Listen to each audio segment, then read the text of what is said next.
It is Sunday morning, almost 9, and freezing outside. And you look here, the fossil car, which well, it hasn't been preheated, but you see how much frost it should be on the front windscreen. And the BMW i3 has preheating via the app, and also you can preheat without being plugged in. So unfortunately they don't have proper charging abilities here, so I didn't charge, but that's fine. You can preheat without plugging in. Not all cars can do that. Ioniq and Kia Soul can't do that. They have to be plugged in. This one can preheat any place, so I can sit in here. Oh, nice and warm. Oh yeah, oh yeah. All right, I'm gonna deliver something. Yeah, the turntable. I'm gonna deliver the turntable and then actually pick up something I bring, return back. But he hasn't responded yet. So I just have to drive there and try to call him. I think maybe it's a little bit early. Maybe they were at a party yesterday or something. Yeah, so, but anyway, yeah, let's go.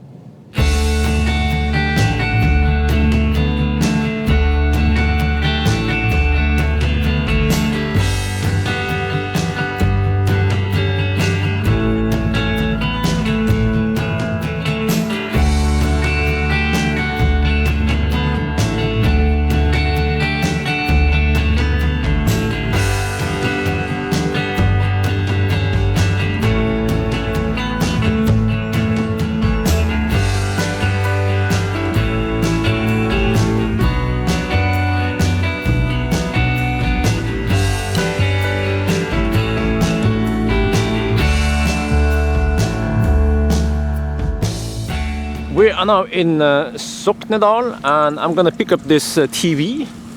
It's a 47 inch, right? Yeah, I think so. Yeah, 47 inch. And you see, the seats fall down flat, and you get really big storage here. Unfortunately, I don't think. And this spot is like, yeah, this is where the the range extender should be. And then for the non-range extender, you can't use that space, so that's a bit unfortunate, but okay. Så bara sätta den in då, så ser vi hur det blir. So we're just gonna put the TV inside, and then I think I will use something. I have some blankets to, to just support the screen. But I tror det är bäst att ha en sån. Let me see. Oh, we actually have some hooks here to secure the load. Yeah, all right. I need both hands now, so... We have now loaded the cargo inside the car, and it was piece of cake. So I'm gonna show you now. Voila! So the one you have in the boxes here, this is an amplifier and a turntable, and that's a TV. You could have, of course, put the TV on this length side, but we wanted to try the other one, and this is a freaking 47-inch TV. And you know, suddenly the suicide doors make perfect sense, because in order to load it in there, we couldn't take it in the back there, we had to take it here in the side. And the suicide door makes a great area here where you could put in large items or large people. So I believe if you have children and you want to put them in here, it'll be a piece of cake. Yeah, and also let me show you. In the back here we have hooks for securing the cargo. 2 there, and then 2 more behind here, but I couldn't reach them. So, but that's fine. I use these ones. And oh, you see, it also has 12-volt outlet here for cooling box or whatever. Like you want to charge your I don't know what they call it, air wheel or whatever, but be very careful, they can catch fire while charging. And here we also have some stuff for, I don't know, you could put a bottle here or maybe your groceries. So that's pretty cool. Yeah, all right. And by the way, you see, I barely use the cargo space here. We have tons of cargo space. I could put like 5 more sets of these. Yeah, so there you go. Pretty nice. All right.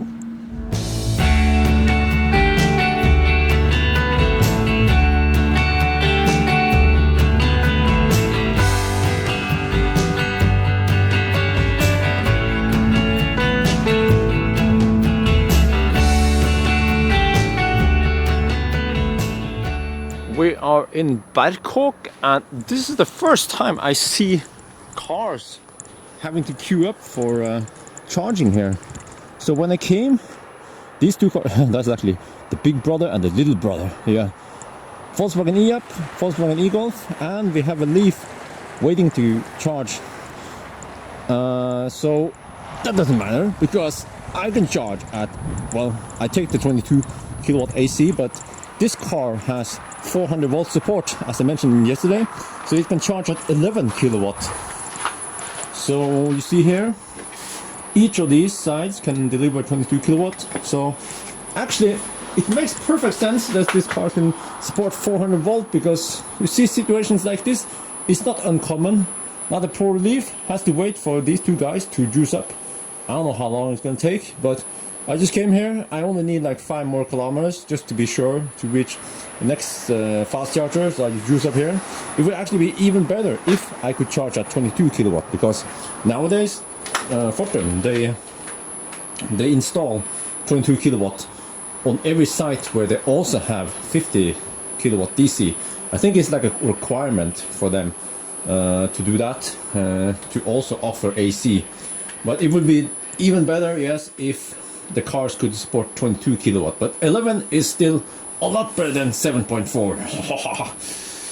Yeah, so alright, I think I will chill here for not too long. Actually, you know what? I think I should go to the restroom here, because the next one is in Kvikne. Is kind of, it sucks a bit because it doesn't have any restrooms available.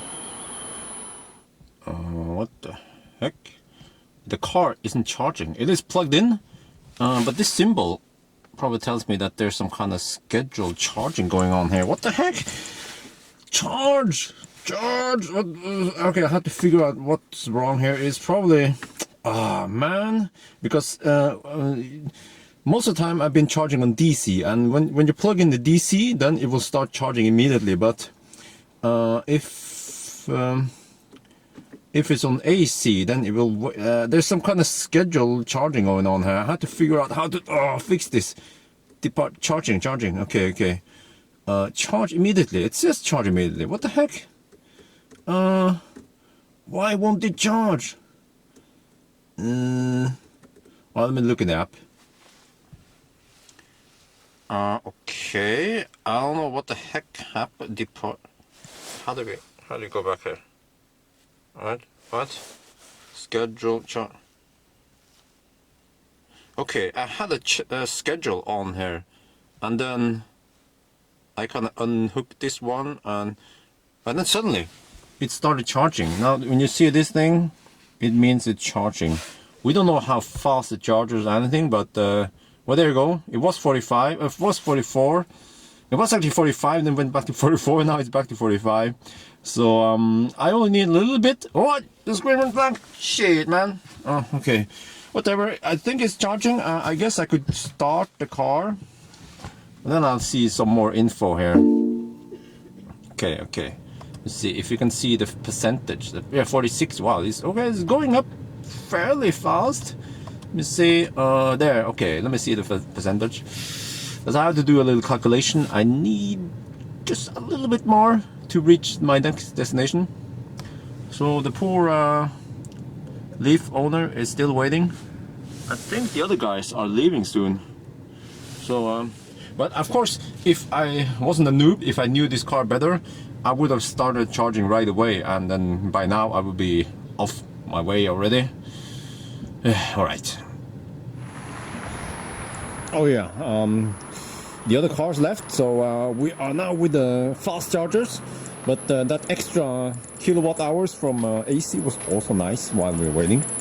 Now, look at this one. You know, the battery was kind of cold. It chilled down during the night, and you know what? It is still not at its optimal temperature, because I'm only receiving about 36 kilowatt on average here. So that's a bit low. So that means, well, I shouldn't waste more time here. Because one very fast way to increase the temperature on the car is to drive like a stolen car. We have enough juice to get to the next one. So that's what I'm going to do. I will just unplug and go to Kvikne.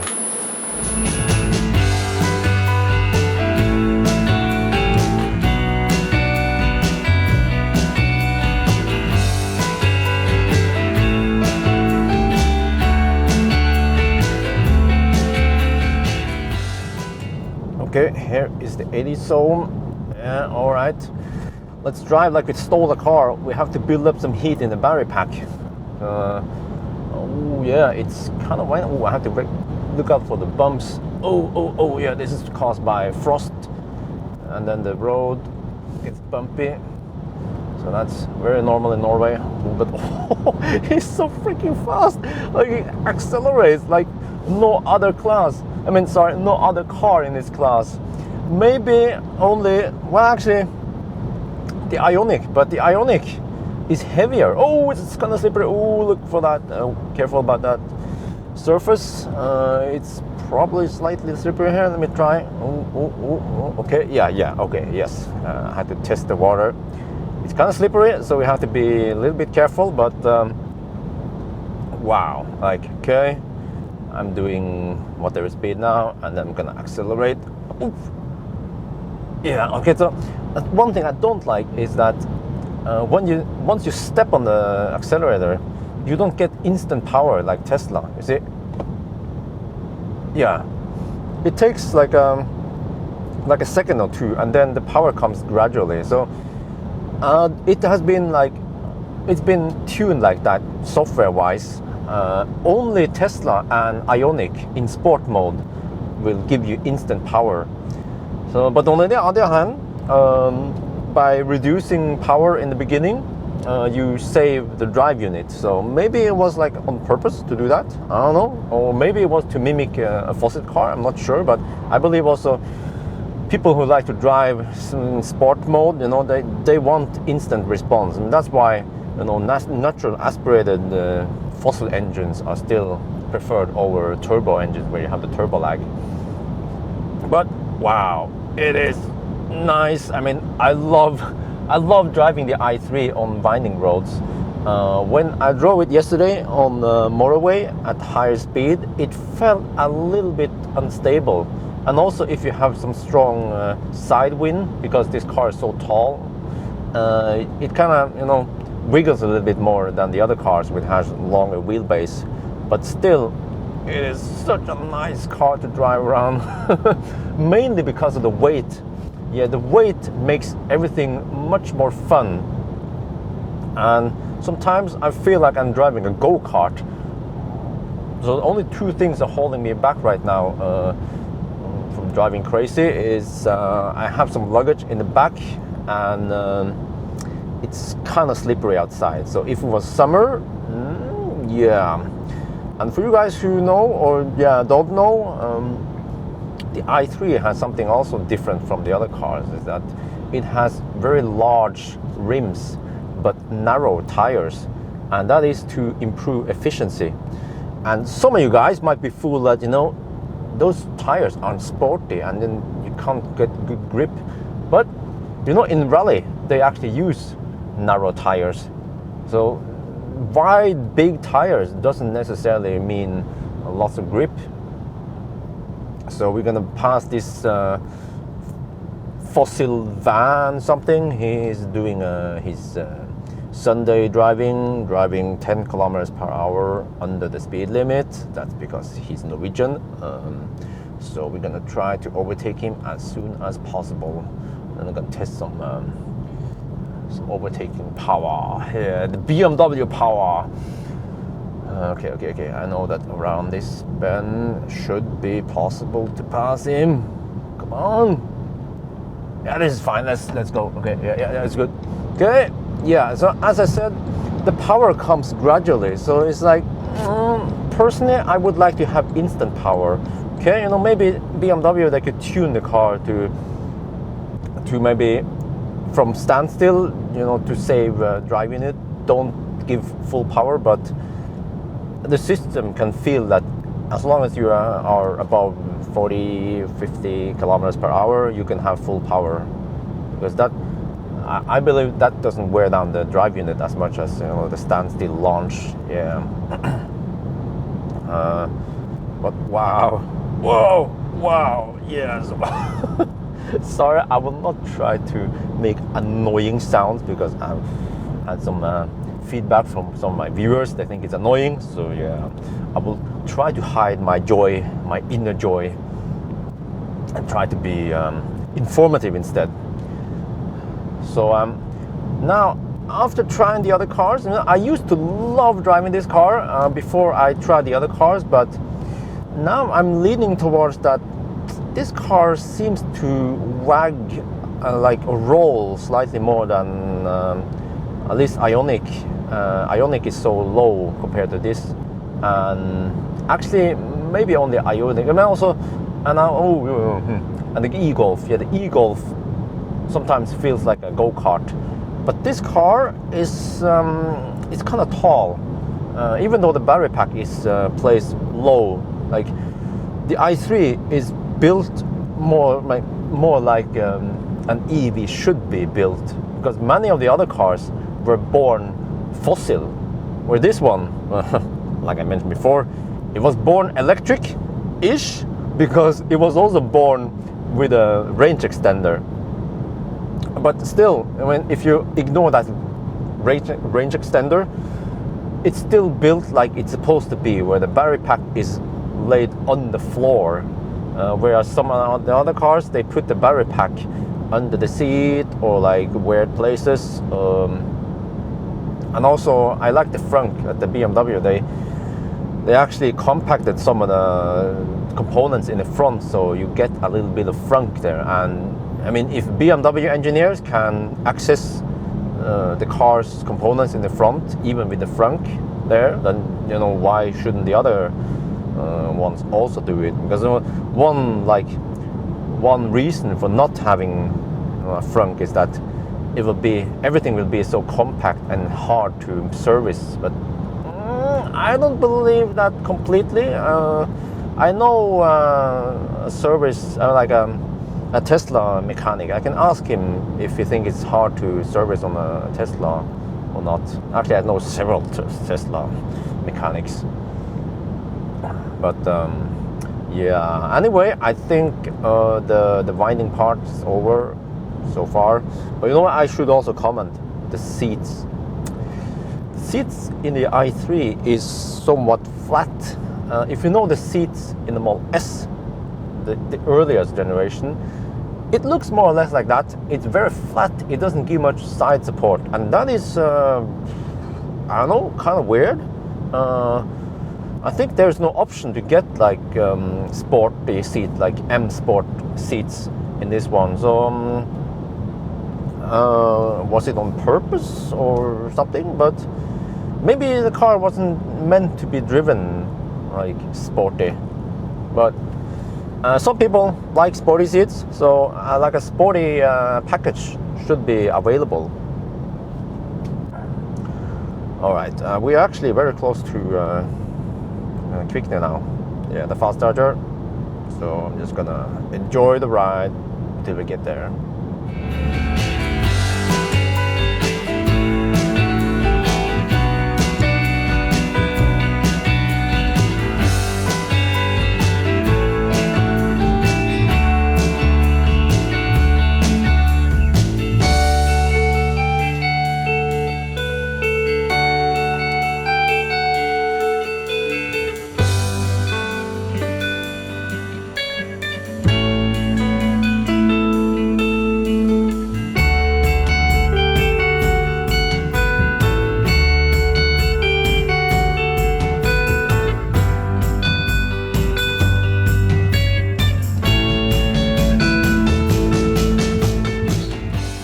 We are at Fortem's fast charger in Kvikne, and I'm a little bit hungry now, so that means cup noodles. Oh yeah.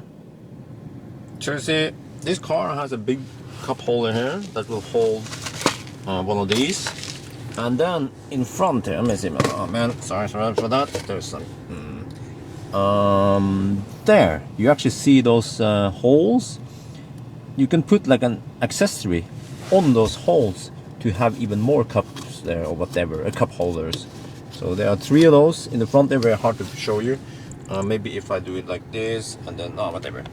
All right, and then you have more cup holders here. Oh yeah. And that's a 12-volt outlet. We have USB and auxiliary input. This is a 3.5mm stereo plug. Yeah, that's it. And this one, this console here is pretty nice. I like it. It's like an armrest where you can adjust the height of the armrest. See, there's like a button down there, and then all the way down, and then you have phone chargers. Well, one charger in here, snap-in adapter. Yeah, I haven't figured out that, but yeah, you can charge your phone here, so that's pretty nice. Oh, sorry. Yeah, but I'm gonna plug in this one, and hopefully I don't blow a fuse. Yes, I need to boil my water. Oh yeah, look at this. So in around 15 minutes we received 11 something kilowatt hours. So that means average charging speed is around 44-45 kilowatt, and that is pretty much maximum. So that means we need like 2 hours of driving or 1.5 or something in order to gain the maximum charging speed. So what? Okay, don't mind this one. It's just to what, 80 something percent, but the car will charge to 100% without having to unplug or plug it in or whatever. Yeah, which is kind of annoying on the Kia and the Hyundais. Yeah, I'm still waiting for my noodles to cook. Oh. And what kind of tires? These. Let me see. Studdless tires. Nokian Hakkapeliitta R2. Yeah, and you see the weird measurements on the tires. 155, 70, 19. And to give you a better like angle here to see how narrow the tires are. Look, so narrow. Wow. All right. So I'm just gonna chill, eat some noodles, and then I have to figure out where my next stop will be. Alright, you know what? I have to admit I'm starting to love the iDrive now. Even though it's not a touchscreen, you can operate the iDrive while driving, so you don't have to take your eyes off the road, but you still have to look at the screen to confirm what you're doing. But you know, I'm gonna show you a nice feature with the iDrive. Alright, so I'm gonna navigate to, I'm not sure where, but let's input.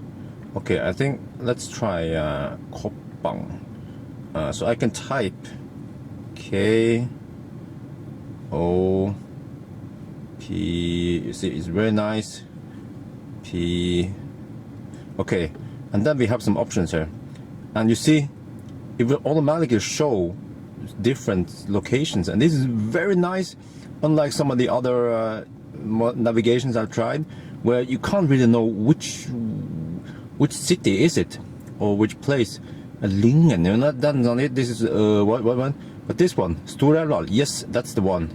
Yeah, wow. Okay, and then I don't have to choose street. I could choose street, but it's just start guidance.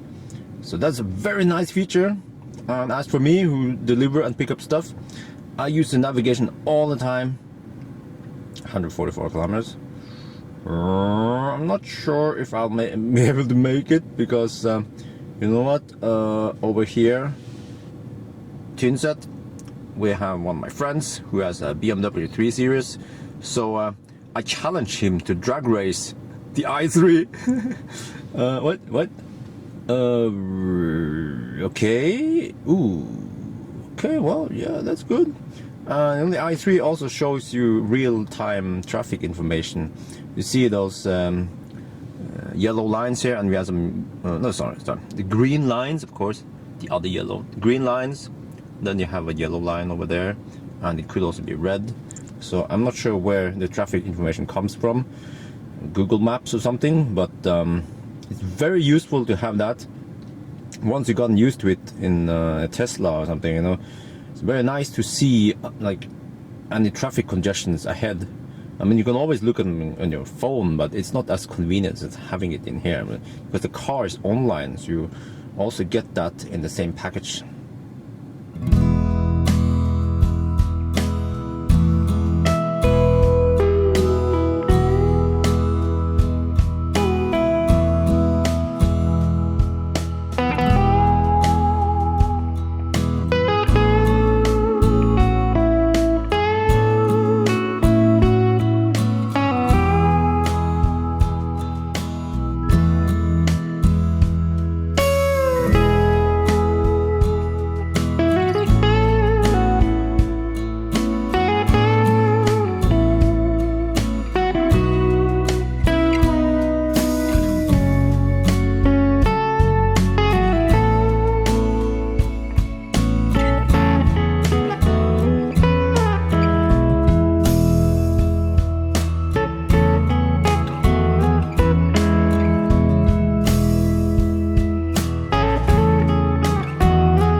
We are now at the fast charger in Hanestad. I actually need juice, that's one thing. And I also need to go to the restroom and maybe grab some food. I think they have a restaurant over here. Yeah. What the heck? No, I see a problem here. I'm parked over here now, charging on that charger. If there's another car arrives and park over here and charge here, then this freaking fossil is in the way. This fossil is blocking those two charging stations for AC. Maybe this dude doesn't know, a woman, doesn't know what the heck this is. So maybe, I don't know, maybe Fortum should put up a sign here saying, "Do not park, nicht parken here, or you will get shot in the face." No, maybe not, but yeah, this is a common problem. Icing also happens in Norway. Lots of ice here, you see. Snow also. But yeah, let's go inside.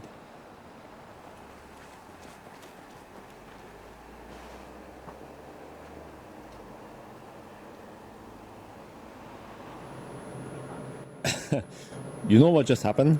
Exactly what I told was going to happen. Another car came here and started charging. And then when it came out, the owner also came out.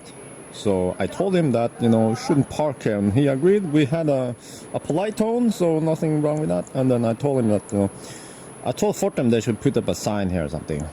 Yeah. All right. But anyway,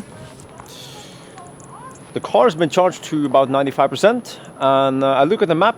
The next one is a new charging station that wasn't here when I tested the other cars. Another Fortum charging station in Løten, so that's 140 kilometers away from here.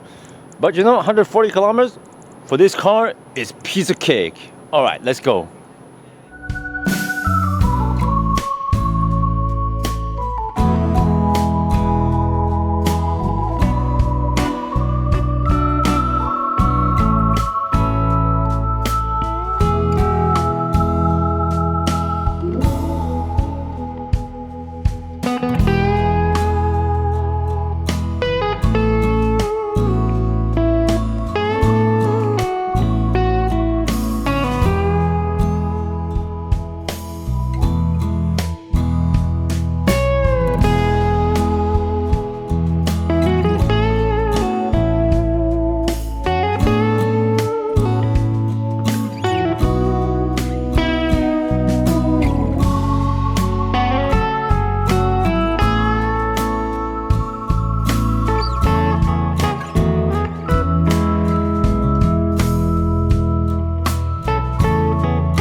We are now in Løten.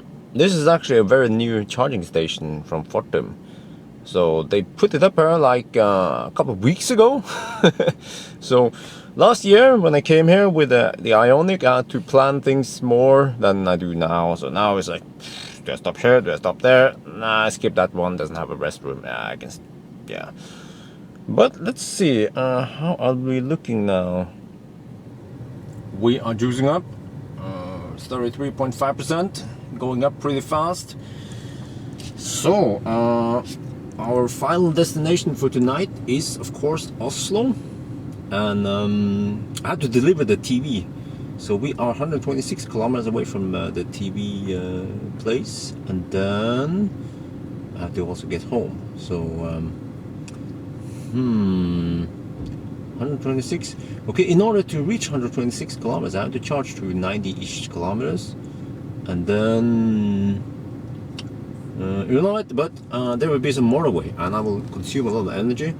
So I have two choices, which is to charge to 90-ish% and then drive kind of slow-ish, or I can drive to let's see, I think Nebenes is around here.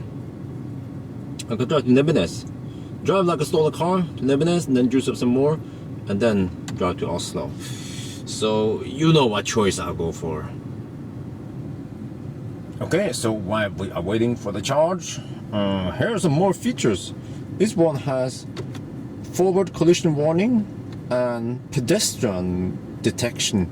So it's weird shit, man. I have never tried it before because I don't want to challenge the security, but So if I switch this off, okay, hang on, I have to use the iDrive. Okay, so we have front end collision warning. Yeah, it will brake. Actually, it will brake if needed and also warn you. I got the collision warning once when I was in a kind of semi. Wait. Oh, go back there. Back there. I was in a tight turn and then oncoming car was detected as collision or something. So I did it, something. And then this one is supposed to only work a day. If some pedestrian wants to cross the road, the car will detect it and warn you, and also brake if needed. So I'm not sure if I want to test that, but at least, oh, go back there. Not done yet. At least the feature is there, so that's pretty cool. As far as I know, this feature does not exist in the other cars. Well, I have to, of course, look more into Ioniq, but I'm not sure if even Ioniq has this. So, all right. Just want to wait more, and then let me see. Yeah. So yes, let's do some crazy Asian math here. We are 63 kilometers away from Nebenes, and I want to calculate how much how much range I need. So I have to figure out how much I can average first. So let's say if I want to average 250 watt-hour per kilometer, all right, times 63 kilometers, I need this much energy. And then I know from before that 100% charge is 30 kilowatt hour. So I'm gonna divide by 30,000, and then you get this number. So that means I need to charge to at least 52.5%. Yeah, and now I have 46.5. So you know what? Oh, I haven't gone to the restroom yet. I'm almost done. That was quick. I think we've been here like 15 minutes only. Actually, I want to know how long we've been here. So let's check it out. Okay, I'm kind of curious. And also, many people ask me like, how long do you stay there? How long do you stay in charge? I'm going to show you how long I stayed here. The charging station will tell. So here, 17 minutes. So I guess when we charged around 20 minutes, then we are good to go.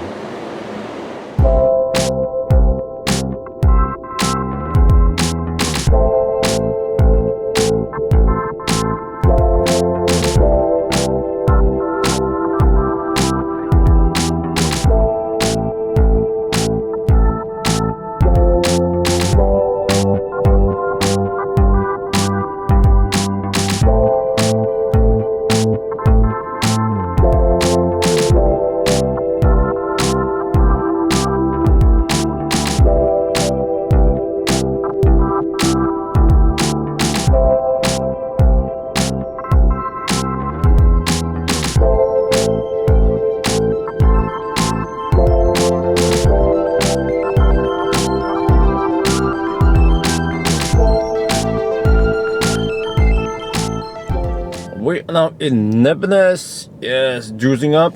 Actually, it's full house here, at least for the fast DC chargers at 50 kilowatt. 4 cars charging and 1 waiting in queue.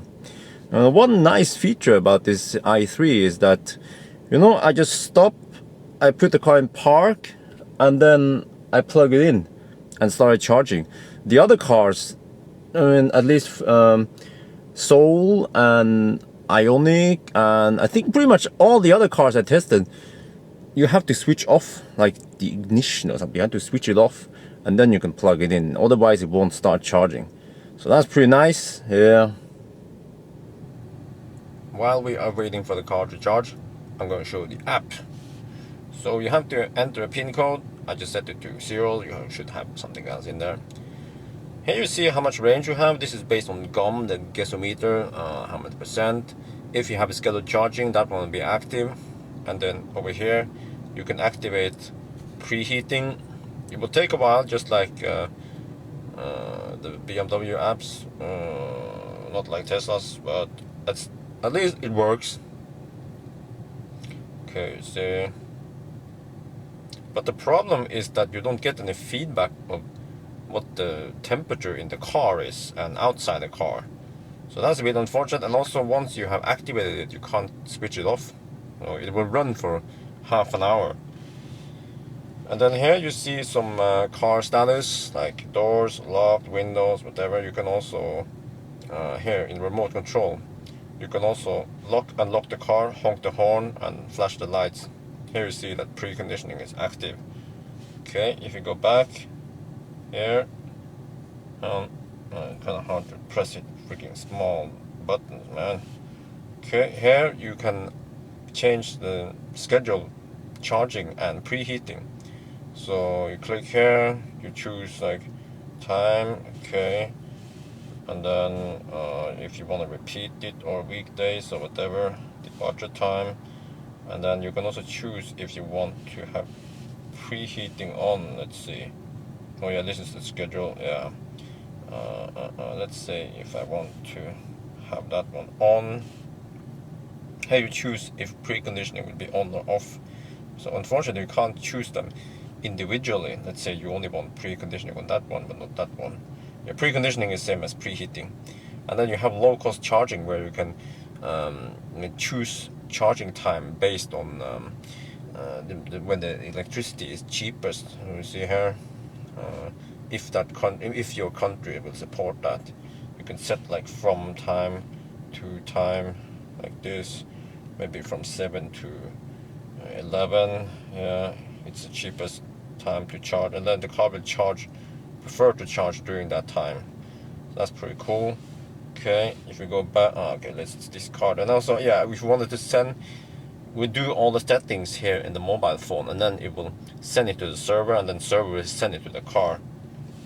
You don't communicate directly to the car. Oh, let me go back. And then you can slide here, and you can see some nice status, 21% last trip. Yeah, see, this is like a gimmick though. You see how much CO2 you saved. You go back here, here's like a manual and stuff. Yeah, that's kind of useful if you're bored waiting for the charge. Here you can actually see, consumption for the last trip, how much you regain, and how many kilometers it was and stuff. And also you can compare that to the rest of the community. So I actually consume more than the rest of the community on average. And then here you see all the trips, how much you regain. Okay, here you have like total. Oh wow! So the record is 70,000 kilometers. Probably not the new one. This is probably like included the old one. And then average is 5,000. Yeah. So this is the longest distance driven in one charge. I set the record, 170 kilometers. Oh yeah. Someone actually did 200 kilometers here. Wow. Okay. Average is 122, which is pretty good. I mean, this must be, yeah. I'm not sure if it is the old and new one. So, but it's kind of cool stats. Yeah, based on the community. It would be cool to see the same thing for Tesla. Huh? And then here you can change the pin. You can do, I don't know, some settings here. Change units and stuff. And what is this? The community. Yeah, you can compare your stats with the community. And so it's not too much stuff, but it's pretty cool. Have all these settings. Of course, you can also route to vehicle if you are lost and you don't know where the car is. Is it gonna click there? No. Okay. On foot. Yeah. Google. Then it will go to Google, and it will show you where the car is. Yeah, we got Minnesota now. Minnesota. No, we got Minnesota. We got Nebenes. Okay. So route to destination. What? Okay.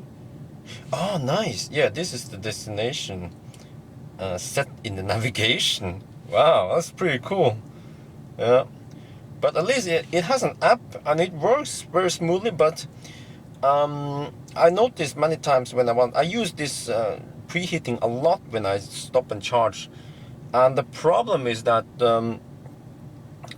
if I like close the mobile phone like this and then open again, and then open here, it tends to bug.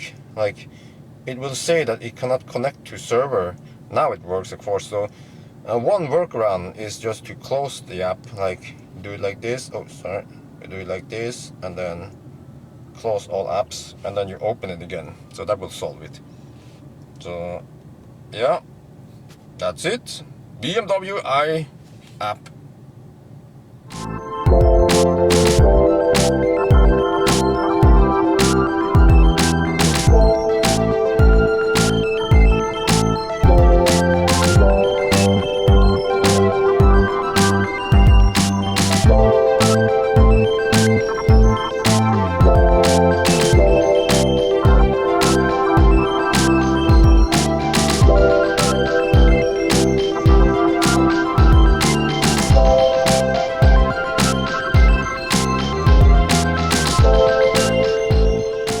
We are now in Oslo. I just delivered the TV. Yes. There's one more feature I wanted to test, which is auto parking. This car can auto parallel parking. I already tested it in the old one, but I just want to test it again. Now, because this car has such a short wheelbase, it's actually very easy to maneuver in a city. Yeah, it has very small turning circle. Like, if I did it in a Tesla, I would have to do several like back and forth, back and forth, back and forth. Yeah. But here it's piece of cake. Let's see. Let me find. I have to find a spot where I can try to parallel park. So what I have to do first is engage the park distance sensor, and then I have to let the car measure space that can be used.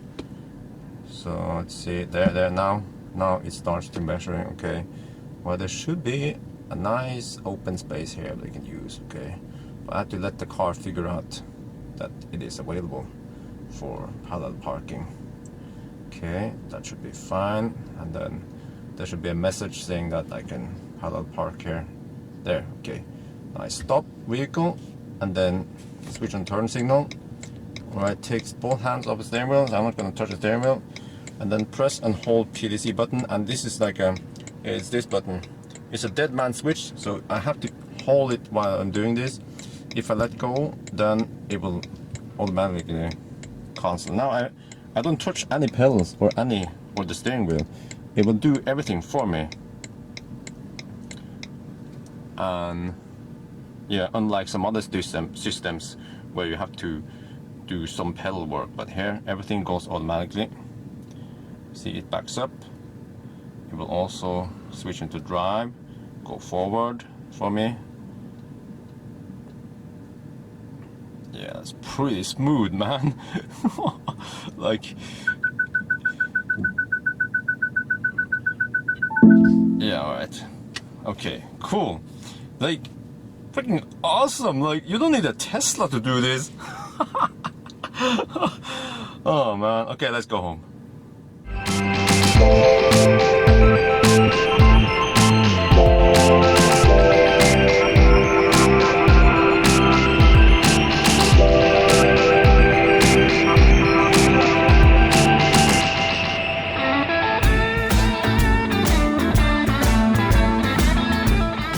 We are finally back home in Oslo.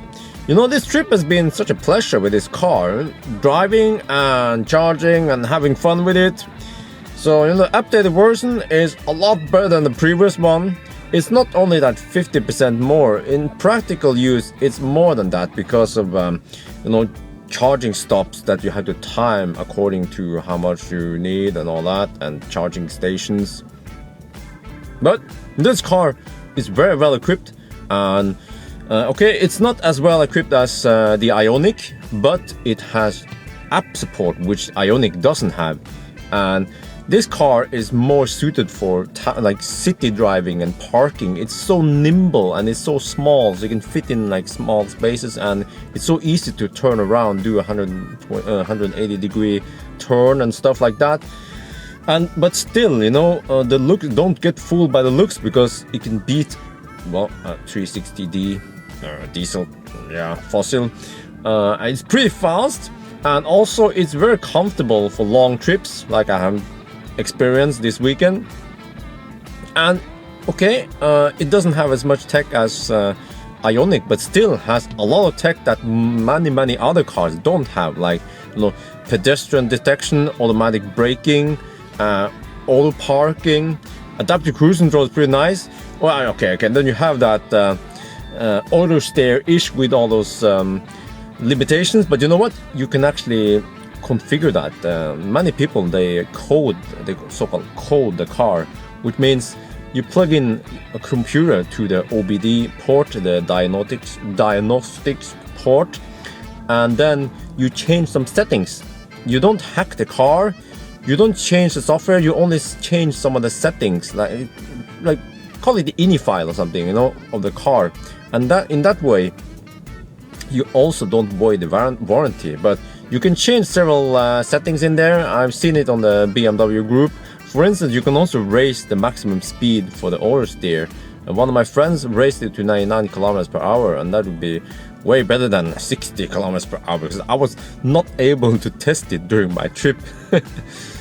Yeah, but you know, I've tested this car before, but not on a long trip, and that was the old version with the old battery. And yeah, as expected, the range was like a showstopper for me back then.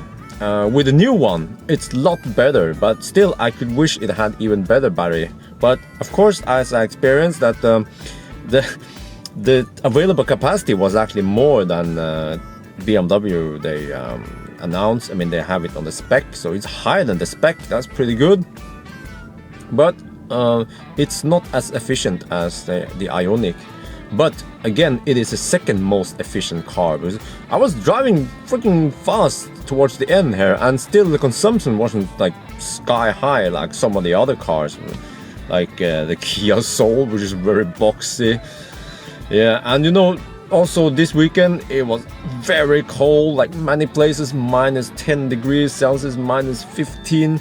You know, whatever Norway threw at it at winter conditions, the car just threw it away. And then yeah, and I was so comfortable in the car, I didn't freeze at all. So nice. So you know, whether you should buy an i3 or Ioniq, or maybe some of the other cars, maybe wait for the new Golf or Ampera, I guess yeah, it's up to you. I mean, they all have pros and cons. But keep in mind, this car is special. It's unlike the other cars because it was made very green, because of the carbon fiber that was made on, like I told you earlier, you know, and also the factory in Leipzig is 100% wind, run by windmills. So you know, this car kind of crushes many myth about EVs. You know, one myth is that EVs are so heavy. No, this one is lighter than similar cars in this class. And then you say EVs, they have like a large CO2 footprint from production. No, this one is very green already from the factory, and it's also more efficient than most of the other cars. So there you go, you know, very green car, very cool car. Drives like almost no other cars in this market. Rear-wheel drive. Yeah, all right. So you know, do I love the i3? Yes, I love the i3. And do I love Ioniq? Yes, I love Ioniq. I can have several lovers, right? Okay, I think wifey doesn't watch my videos, but I think that's it for now. All right. And by the way, this is the last review of the small cars, so from now on it's gonna be mostly Tesla videos. All right, bye bye.